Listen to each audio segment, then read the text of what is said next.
Buenos días a todo el público de Tintas y Letras del mundo. Aquí nos encontramos con el escritor piurano, residente aquí en Sullana, Wilmer Rojas Bustamante. Y aquí, a continuación, mi compañero Carlos va a hacerle unas preguntas para comenzar la entrevista al escritor piurano. Vamos a comenzar. Buenos días. Buenos días. Bueno, un gusto, me llamo Carlos Daniel García y la primera pregunta que le quisiera hacer es ¿cómo nace la vocación por escribir?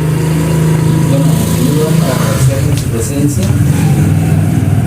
me entusiasma y me llena de mucha esperanza que ustedes, un grupo de jóvenes de la Universidad Nacional de Piura, en la que yo también hice mi posgrado, he hecho mi maestría y mi doctorado, ¿no? Y me siento también parte de esta familia, estén promocionando, estén promoviendo la literatura, que me parece muy importante en nuestra región. Me decías concretamente que cómo nacía mi vocación. Yo creo que la verdad es que siempre me han gustado los libros y yo creo que una forma de agradecer es que uno se atreva a escribir una historia, ¿no? Entonces, yo desde muy pequeño empecé a leer libros ilustrados. Por eso me parece que es muy importante que los niños, sobre todo, lean libros, pero con muchas imágenes, porque a mí las imágenes me ayudaron a conocer otros ámbitos y me entusiasmó y entonces yo creo que por ahí empecé a leer y años después empecé a borronear algunos textos. La siguiente pregunta, ¿cuántas obras tiene publicadas? Y de sus obras, ¿cuál fue la que más le gustó? Bueno, yo he publicado ya varios textos, ¿no? El primer trabajo se llama Un paseo y otro cuento, que está por aquí. Después he publicado El sertón del algarrobo, Luna de agua, ¿no? El santuario del traidor. Luego están estos, Una ventana entreabierta, Las noches de estío, Los ojos de la noche. Después hay un libro que publiqué que se llama Texto literario para educación básica regular, que es un texto que tiene una guía de lecturas. Tiene entrevistas también, ¿no? Lo hice con el afán de promocionar también, como ustedes lo están haciendo ahora, la literatura que se hace en Piura. Y luego tengo otro libro que lo saqué, que es un poco parte del trabajo de la tesis doctoral que hice en la Nacional de Piura también, que se llama Textos literarios para divertir y fortalecer la identidad de los piuranos. Esos son los trabajos que, bueno, hasta ahora modestamente he publicado, ¿no? Y bueno, pues, el que le llamó la atención, ¿cuál fue? La verdad es que es un poco para mí complicado responderte esta pregunta, porque yo creo que a todos los miro como a mis hijos los miro de una manera igual, ¿no? Pero yo diría que me gustó el libro de las entrevistas, el Texto literario para educación básica regular, porque es un libro, digamos, es un primer libro donde intento difundir también la literatura que es en la región, y sobre todo porque me parece más completo, porque tiene las entrevistas y tiene la guía de control de lectura, ¿no? Tratando de digamos, ayudar, acompañar a los docentes para que trabajen los niveles, ¿no? Bueno, son 3 niveles básicamente, pero ahí hay 5 niveles, ¿no? Sobre todo el nivel inferencial, ¿no? Que es el nivel donde hay más falencias, más dificultad, ¿no? Que es importante para llegar al nivel crítico. Bueno, muchas gracias por mi parte y le daré paso a mi siguiente compañera. Buenos días. Siguiendo con las preguntas, quería hacer una pregunta varias. ¿Se ha basado en algunas experiencias personales para escribir sus relatos, sus obras, sus cuentos? Claro, yo creo que toda la literatura parte de las vivencias, las experiencias que uno tiene desde la infancia. Y sí, yo creo que varios de los textos tienen que ver un poco con mi historia personal, ¿no? Que tiene que ver, por ejemplo, con mis primeras vivencias que tuve en Tumbes, ¿no? Las vivencias que he tenido en Sullana, las vivencias que he tenido en otros espacios. Pero sí, yo creo que todos siempre partimos de algo que nos ha suscitado alguna reflexión, que pensamos que, digamos, es un tema, un punto de vista, un enfoque que puede servir para, digamos, pensar, detenernos en estos temas que podrían servirnos, digamos, para de repente mejorar como personas, ¿no? Como comunidad. Pero sí se parte de la experiencia y mucho de esto yo creo que sí es así. Y de todas sus obras realizadas hasta el momento, ¿en alguna le resultó al momento de escribirla más complicada? ¿Le dedicó más tiempo? Miren, yo voy a ser honesto, ¿no? Yo creo que todos los textos requieren cierto esfuerzo, sobre todo de reflexión, ¿no? Siempre se parte de vivencias que uno ha tenido, que uno ha escuchado, que uno ha compartido en algún momento, y todas exigen un poco de sacrificio. Entonces, yo de repente, ¿no? Uno de los textos que me resultó un poco más, yo diría más complicado, son este texto que se llama Los ojos de la noche, porque yo traté de escribir un libro para niños, y yo creo que esto lo he logrado. Pero si ustedes lo ven, lo voy a citar de texto, ustedes se van a dar cuenta de que la temática va un poco enfocada para eso, ¿no? Entonces, aquí por ejemplo estamos duendes, ¿no? Y claro, las lecturas que a veces se hacen no son las mismas. Jodini Guerrero Torres, que había leído uno de estos textos, ¿no? Comentaba él, ¿no? Me decía que en realidad el duende era una especie de, ¿qué te digo?, de una imagen que digamos, la misma persona se creaba para, digamos, como una especie de crítica, ¿no? De digamos, un tema de valores que no lo está asumiendo como tal, ¿no? Entonces, como una autocrítica. Bueno, pues yo le digo, yo no lo había visto de esa perspectiva, pero a veces las miradas son diferentes, ¿no? Y bueno, pues las lecturas que se hacen en literatura, pues no siempre son las mismas porque influyen otros factores, ¿no? Incluso las vivencias personales, la formación, las creencias, la idiosincrasia. Y en su libro más reciente, Noches de Estío, cuéntenos un poco más, escríbanos cómo llegó esta inspiración. Bueno, Las Noches de Estío es un texto que, como los demás, yo recreaba algunas ideas que tuve en algún momento de mi vida, ¿no? Por ejemplo, en Algo andaba mal, ¿no? Está ambientada en Zorritos. Zorritos para mí tiene mucho significado, a pesar de que yo viví 2 años nomás. Fue como una especie de descubrimiento primero del océano, ¿no? El mar, que era pues una cosa extraordinaria. Y segundo, que empecé a descubrir, yo era un pobre en ese entonces, empecé a descubrir, por ejemplo, un mundo que tampoco para mí era nuevo, ¿no? Que era descubrir, digamos, a la mujer, ¿no? Ya no como una niña, sino como una mujer. Y pues eso más lo que yo he escuchado, ¿no? De las almas en pena, de las tragedias que se han producido por las tempestades, ¿no? Los tiempos, las vivencias de los pecadores, eso me ha servido un poco para ponerme a reflexionar, ¿no? Y obviamente también hay algunas otras cosas que tienen que ver con mi experiencia en Sullana, ¿no? Y además de eso, por ejemplo, acá hay otro texto que se llama Los Forasteros. Ustedes se van a dar cuenta que ese texto, si bien es cierta parte de acá, pero son como 2 historias. La otra historia se desarrolla en un sitio que se llama Capitán Oile, que es donde yo viví casi toda mi infancia, ¿no? Entonces, este es un texto donde hay un poco Sullana, un poco Zorritos y un poco también el caserío del Capitán Oile, que antes se conocía como Casaderos. Bueno, seguimos con la entrevista con Continuando con las preguntas, ¿cuándo usted comenzó a interesarse por ser escritor y qué personas influyeron en ello? Manifestaba yo que siempre cuando uno lee hay algo que uno necesita retribuir, una especie de decir, bueno, yo he recibido, he gozado con esto, y yo puedo también de repente compartir contigo algo de mi experiencia, ¿no? Que se materialice en un texto.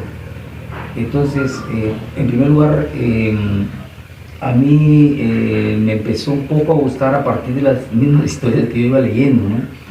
Y definitivamente en esto creo que influyó mucho mi madre, ¿no? Porque ella me contaba algunas historias, ¿no?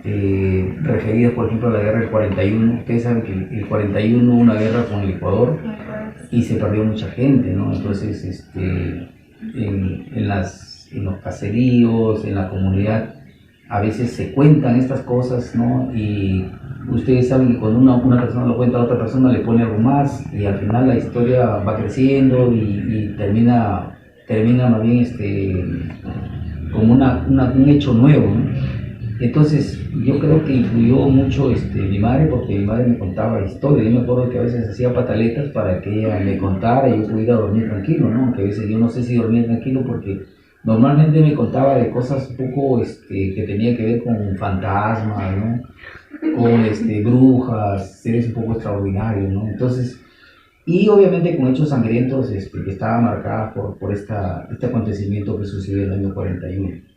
Y bueno, por ahí me empezó a interesar, ¿no? Y creo que esa fue una influencia. Y las otras influencias yo creo que las dan las mismas lecturas, ¿no? Cuando uno, por ejemplo, se pone a leer bueno, yo por ejemplo estoy leyendo ahora a Julio Llamazares.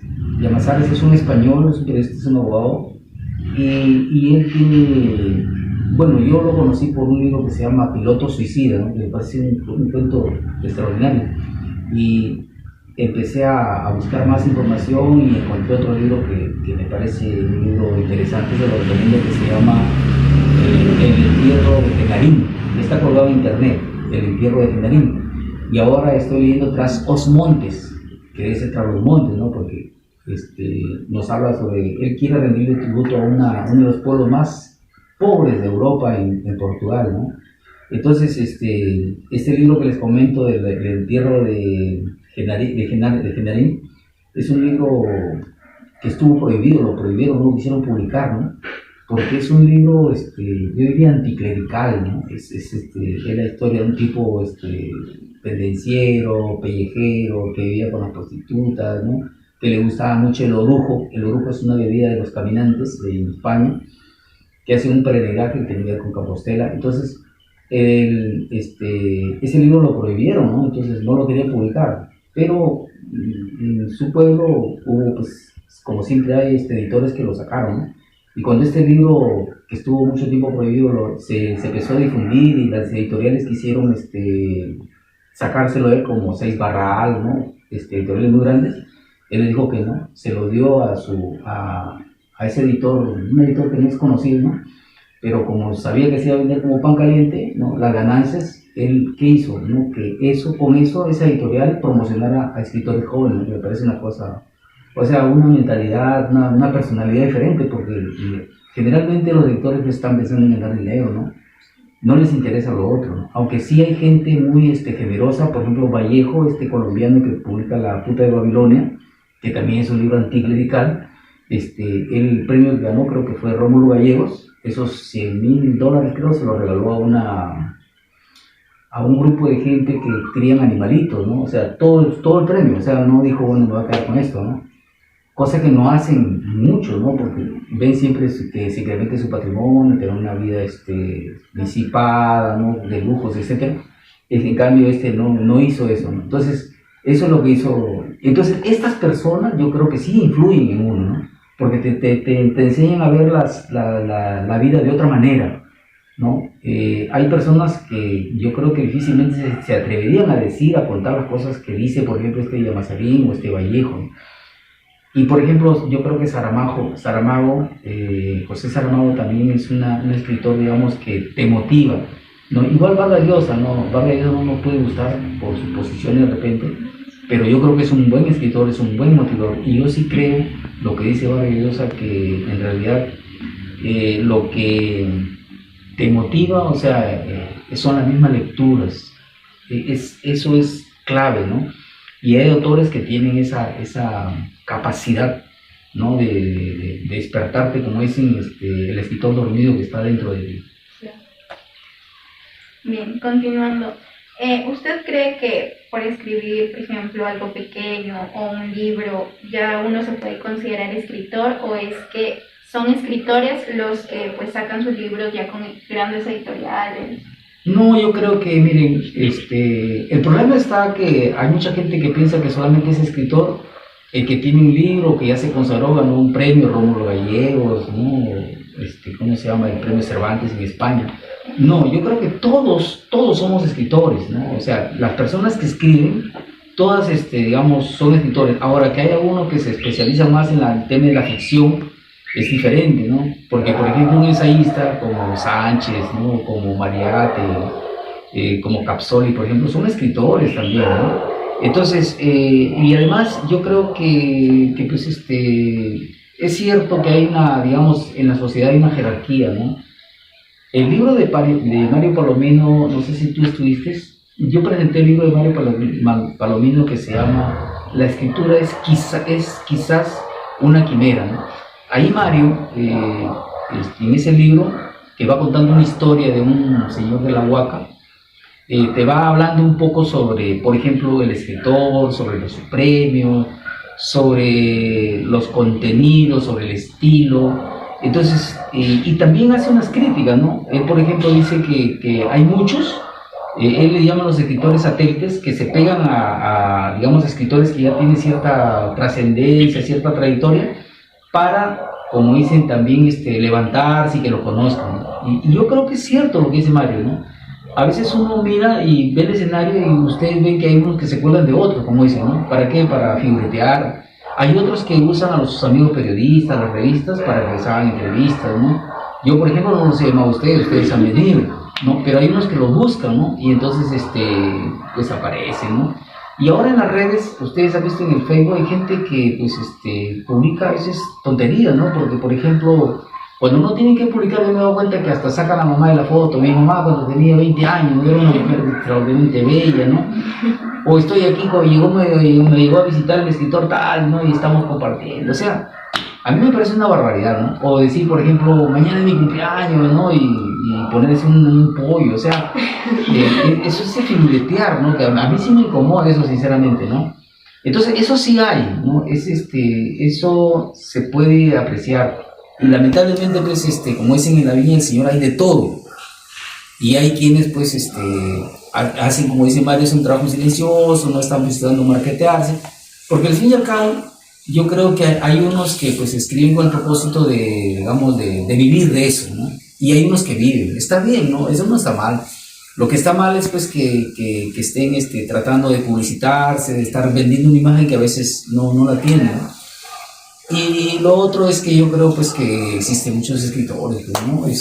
Y hay unos que, pues, tienen la suerte de ganar, ¿no? A veces también es un poco que van con los tiempos, con el estilo, con la temática, y hay quienes, pues, ustedes saben, por ejemplo, que hay gente que pues, en su momento no los han ignorado, ¿no? No han recibido reconocimientos y eso no los ha hecho menos, ¿no? Borges nunca ganó el premio Nobel de Literatura, pero yo creo que Borges es, pues, un tipo grandazo, ¿no? Y aquí en el Perú también yo creo que hay gente, que no tendrá muchos pergaminos, ¿no? Pero que tienen, pues, una obra que realmente vale, ¿no? Por ejemplo, Cromwell Jara me parece muy buena, ¿no? Y bueno, pues eso es lo que te puedo comentar sobre eso, ¿no? Para usted, ¿cuál es la mejor forma de publicar un libro? ¿Impreso, en PDF, en ebook o un audiolibro? Bueno, yo creo que ahora, en el siglo XXI, pienso de que se debe seguir publicando en físico, pero también se debe publicar en internet a través de los PDF en este formato, porque yo creo que hay muchas personas, y en mi caso, por ejemplo, ¿no? Yo prefiero leer un libro en mi pantalla, en mi ordenador, que leerlo en físico. ¿Por qué? Porque a veces, con el tiempo, los libros adquieren un olor a veces, ¿no? O a veces es la polilla, cuando no hay muy cuidado. Entonces, eso a mí, por ejemplo, me produce un acceso de tos terrible, ¿no? Y a veces me desencadena una gripe que me hace daño. Y entonces, yo prefiero leer en la pantalla, y es más, ¿no? El tipo de letra, a veces, este tipo de letra, bueno, me parece que es leíble, no se puede leer. Pero a veces cuando yo tengo que leer, por ejemplo, yo soy abogado también, el código de las letras son chiquititas, ¿no? Y entonces para mí, que yo amanezco otro día que me dé la cabeza, los ojos, ¿no?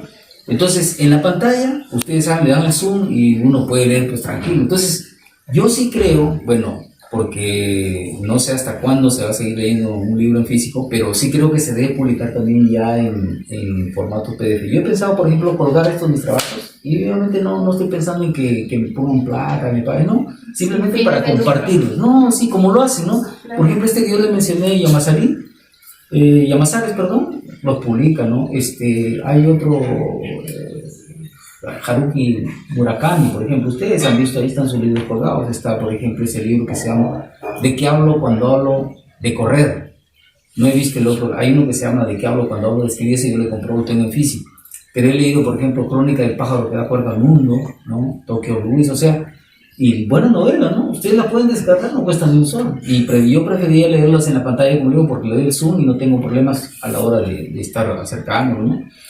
Entonces sí creo que se debe publicar, ¿no? Y que, pues, para mí, personalmente, yo prefiero mejor que se publiquen, leer en la pantalla que leerlos en físico, ¿no? Por eso, porque a veces, con el tiempo estos, pues, se va deteriorando y además, produce un olor que a mí me hace daño, ¿no? Y pues y la pantalla me parece fabuloso, pues, ¿no? Porque además no ocupas espacio. O sea, tiene muchas ventajas, ¿no? Y yo sé que la nostalgia a veces nos hace pensar, sobre todo los que somos del siglo XX, nos hace pensar de que el libro es la mejor opción, que el aroma, que tocarlo, ¿no? Pero yo honestamente ya no estoy compartiendo casi eso, ¿no? Yo, como les digo, prefiero leer en la pantalla. ¿Qué hace de un libro un buen libro? Una obra que pues la gente disfrute, que le deje alguna enseñanza, un aprendizaje. Ya, yo creo que eso un poco va con los estilos, ¿no? Por ejemplo, hay gente que lee libros de autoayuda, ¿no? Coelho, por ejemplo, ¿no? Bueno, no sé, la gente a veces, todos estamos buscando, digamos, algo que, por ejemplo, hay gente que le gusta los libros de aventuras, ¿no? Hay gente que le gusta los libros de misterio, hay gente pues, que le gustan libros que, como ya dije, les ayude un poco a ver cómo pueden ventilar sus problemas, a cómo pueden buscar una salida. Pero yo sí creo que los libros, pues, un buen libro tiene que estar, primero que debe estar bien escrito, ¿no? Bien estructurado. Pues. Ahora la teoría del texto, pues se habla de que los libros deben tener cohesión, deben tener coherencia, la adecuación, ¿no? La adecuación, que me parece un aspecto muy importante, ¿no? Y bueno, pues y también se dice que, por ejemplo, uno tiene que estar pensando en quién va a escribir. Cuando uno planifica, uno debe pensar en para quién va a dirigir el libro, ¿no? Yo les digo honestamente, casi no estoy pensando mucho en eso. En esto lo pensé y me resultó muy complicado este libro, ¿no? Que se llama Los ojos de la noche, ¿no? Que era la idea primera era escribirlo para niños y yo creo que no funcionó. Se me hizo bastante complicado porque yo creo que no solamente es el tema, sino también es el lenguaje. Entonces, yo un poco comparto el punto de vista de Mo Yan, que es un chino que ganó el premio Nobel en 2012. Si ustedes lean, les recomiendo que lean, bajen en internet su discurso de en Estocolmo, que es un homenaje además a su madre, ¿no? Él dice que cuando él escribe, él no piensa en el lector, él simplemente escribe, ¿no? Entonces, sí, por razones didácticas, ¿no? Pedagógicas, a uno le deben decir, bueno, muy bien, cuando planificas, eliges el tema, el tono, el público, ¿no? Etcétera, etcétera. Pero ustedes saben que pues, esas son planteamientos, son sugerencias y que al final la persona que decide escribir, pues, o las toma o no las toma, ¿no? En caso de, como le digo, chino, muy bien, él simplemente no piensa, simplemente escribe, ¿no? Y sus libros han sido exitosos, ¿no? Y bueno, pues eso es lo que te puedo responder respecto a esa pregunta. Continuación le doy paso a mi Bueno, ahora quiero su opinión sobre el espacio que se le da a la literatura en algunos eventos, aniversarios, o sea, teniendo en cuenta la realidad, porque se le da muy poco espacio ahora a eventos literarios. ¿Cuál es su opinión respecto a ello? Ya te adelantaste, o sea, Claro, sí. Yo creo que eso tiene que ver con el tipo de sociedad, ¿no? Nosotros estamos viviendo una sociedad consumista. Es indudable que pues, la misma globalización, ¿no? Los internet, todo ha influido de tal forma que pues, a la gente casi no le interesa, por ejemplo, asistir a una presentación de un libro, ¿no? De un ensayo, de una exposición de pintura, o sea, teatro ni hablar, ¿no? La gente está pensando, digamos, en otras cosas. Lamentablemente, pues, por ejemplo, ¿no? Yo cuando llegué a Sullana, aquí creo que había más librerías que el día de hoy. Ahora han crecido los tragamonedas, los restaurantes, las discotecas. Creo que Piura pasa lo mismo.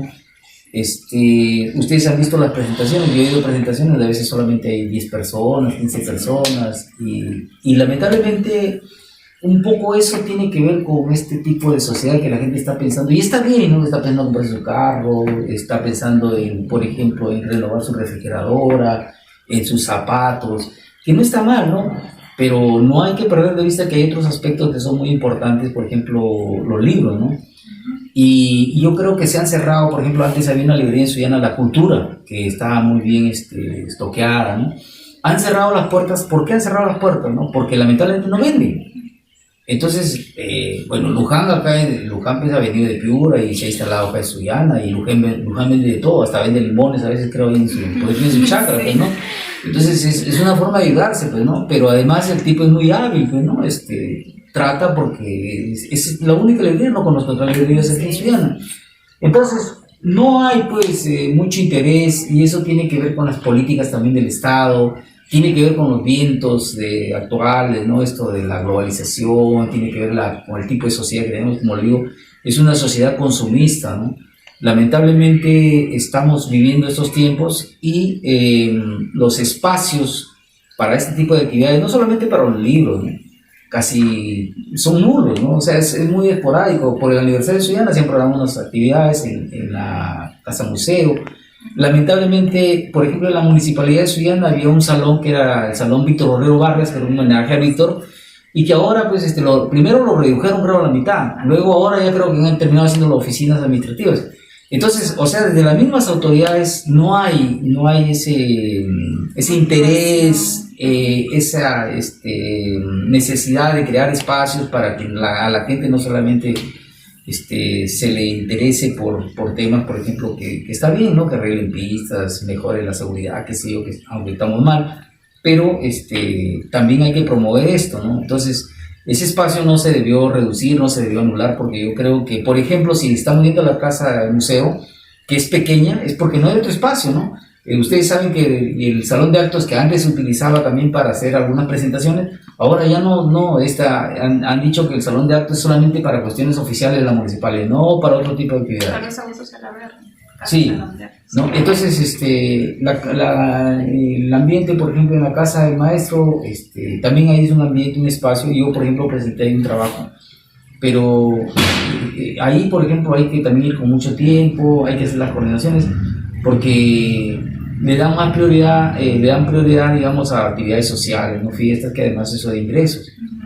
Y entonces, como son instituciones que viven un poco de eso, entonces cuando hay otro tipo de evento que no es muy comercial, que no le va a reunir ganancias, entonces simplemente no lo aceptan, ¿no?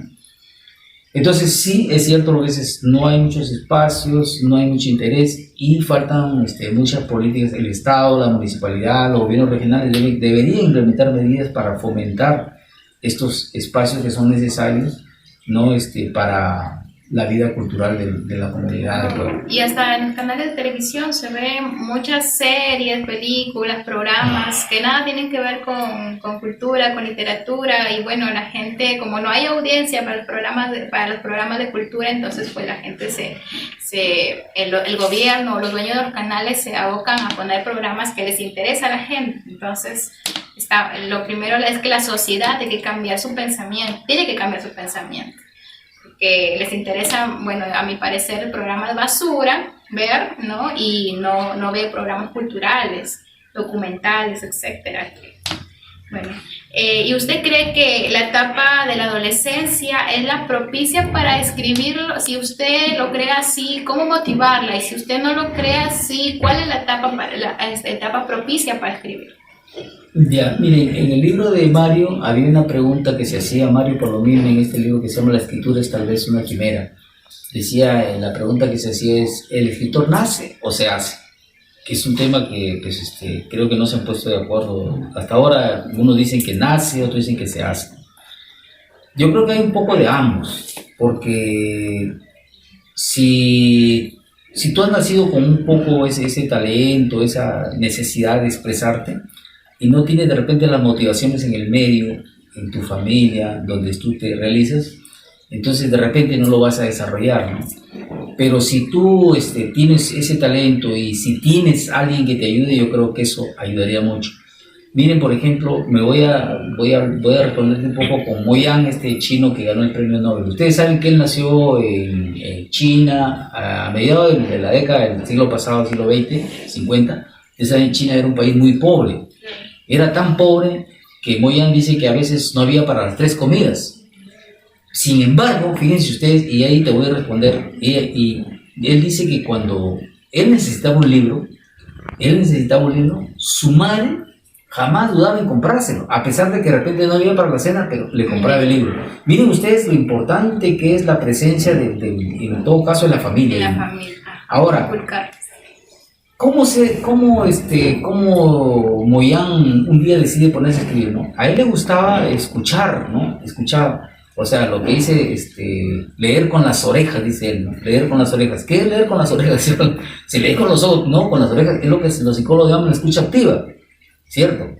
Y me hace acordar, ustedes saben que Vallejo, pues, era un estudiante muy bueno. Y yo he visto su certificado de secundaria, ¿no? Tiene 18, 20, ¿no? En álgebra, aritmética y literatura.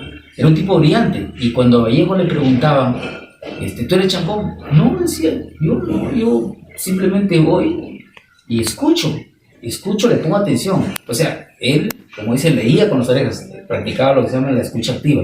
Miren ustedes, ¿no? Y eso era suficiente, cuando Vallejo era un tipo inteligente. Entonces Mo Yan dice que a él le gustaba escuchar, iba ahí, ¿no? Y le gustaba, ¿no? Desde muchacho, desde niño.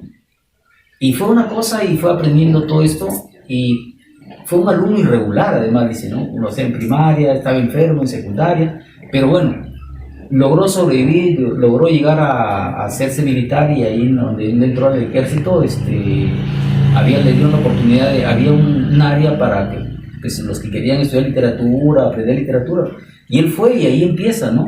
Y miren ustedes qué interesante, ¿no? Porque empieza y él cuando reflexiona un poco, todo lo que había escuchado, todas las vivencias, todo eso que había vivido, le sirve como material y empieza a escribir.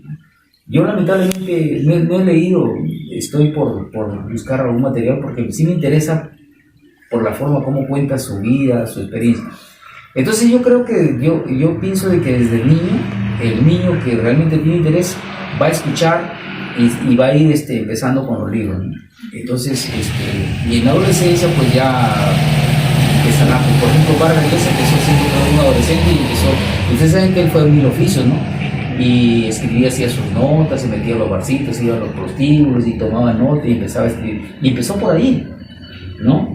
Entonces, y después empieza escribiendo sus cuentos, los cachorros y luego así, ¿no? Entonces, yo creo que, pues, la infancia es una etapa muy importante donde uno recibe la motivación, ¿no? Que va a ir creciendo en la adolescencia y que de repente por ahí hay algunos que han empezado muy temprano, ¿no?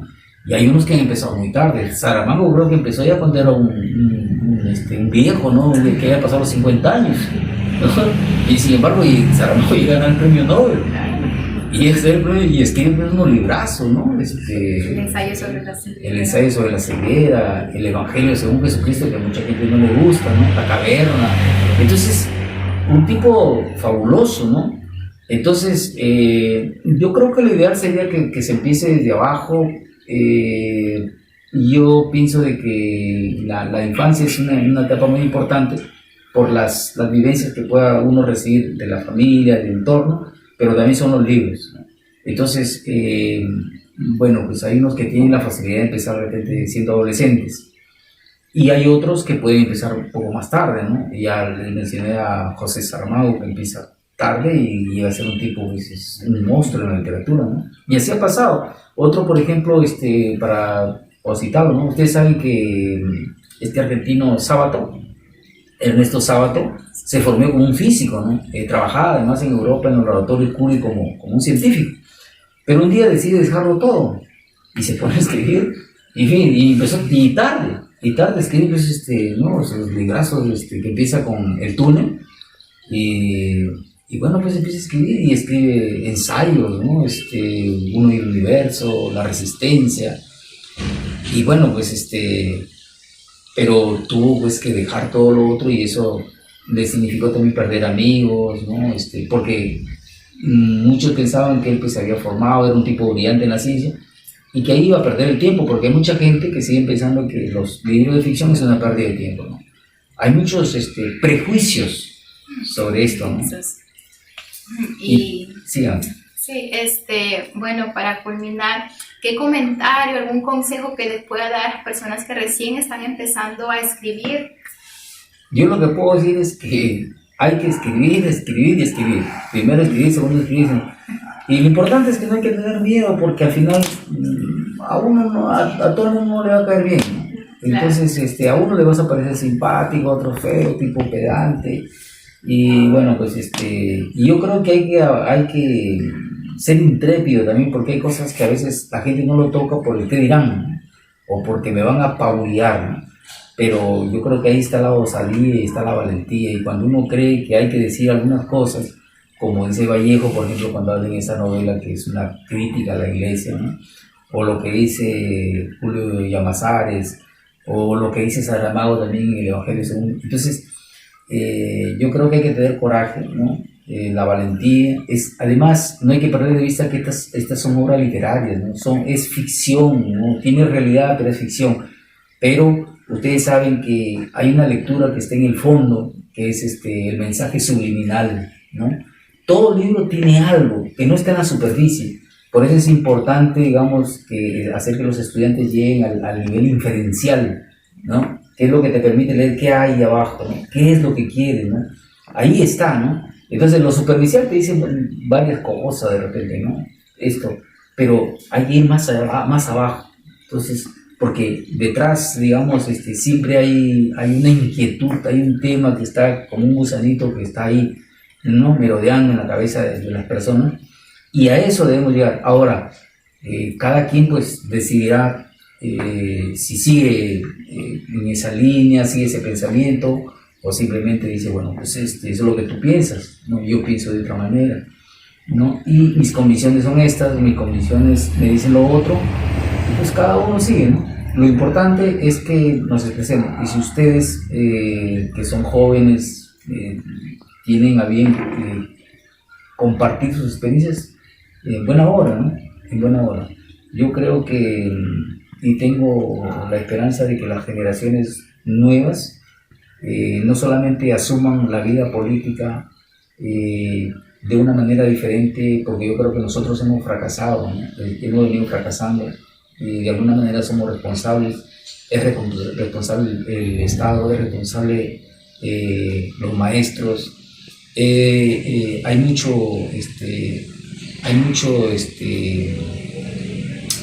mucha irresponsabilidad de los que han gobernado, de las autoridades, y lamentablemente estamos así en una situación muy difícil por esto. Pero yo sí creo que la gente que viene detrás de nosotros es gente con otra mentalidad. Por algo se habla de la generación del bicentenario, y yo sí creo que ustedes que son jóvenes pueden a través de la literatura, a través de sus actos, a través de su trabajo, hacer de que esto pueda ir cambiando, ¿no? Y que tengamos una vida mejor, no solamente nosotros como seres humanos, sino también los animales, ¿no? Las plantas. Porque si esto sigue así, pues en unos años, imagínense ustedes, el río Chira está agonizando, ¿no? El Suyana es intransitable, todo es un desastre. Entonces, esto es urgente una acción pero de gente nueva, de gente que piense de una manera diferente y asuma las cosas de una manera diferente. Y esa es, yo creo que es tarea de ustedes, es responsabilidad de ustedes, ¿no? Y yo tengo las esperanzas puestas en ustedes, los jóvenes, ¿no? Que van a hacer las cosas mejor que nosotros, porque nosotros creo que sinceramente hemos fracasado. Muchísimas gracias. Entonces, ¿algo más que quiera comentar aquí al público de Tintas y Letras del Mundo? Bueno, yo simplemente quiero decirles que me llena de mucho entusiasmo que la juventud esté motivándose y motivando a otras personas a través de estos encuentros para que abramos nuevas puertas y podamos tener una vida diferente, ¿no? Yo creo que todos aspiramos a vivir en mejores condiciones, ¿no? A que no haya tanta violencia, tanta pobredumbre que hay en nuestro país y que tengamos no un paraíso, sino un espacio donde todos podamos desarrollarnos y vivir como quisiéramos vivir. Es decir, que tengamos todo lo necesario para realizarnos como seres humanos. Gracias. Muchísimas gracias. Ahora, bueno, toca despedirnos. Aquí hemos estado el Club Tintas y Letras del Mundo. Bueno, Rosa Rivas, Carlos Daniel García, Mario Lee Bruno y mi persona, Rubí Noelia Viera Cruz, y espero que esta entrevista la puedan apreciar, la puedan ver y sobre todo reflexionar sobre los comentarios que hemos aquí estado con el escritor Wilmer Rojas Bustamante, escritor piurano y residente aquí en Sullana. Muchísimas gracias a todos, hasta luego.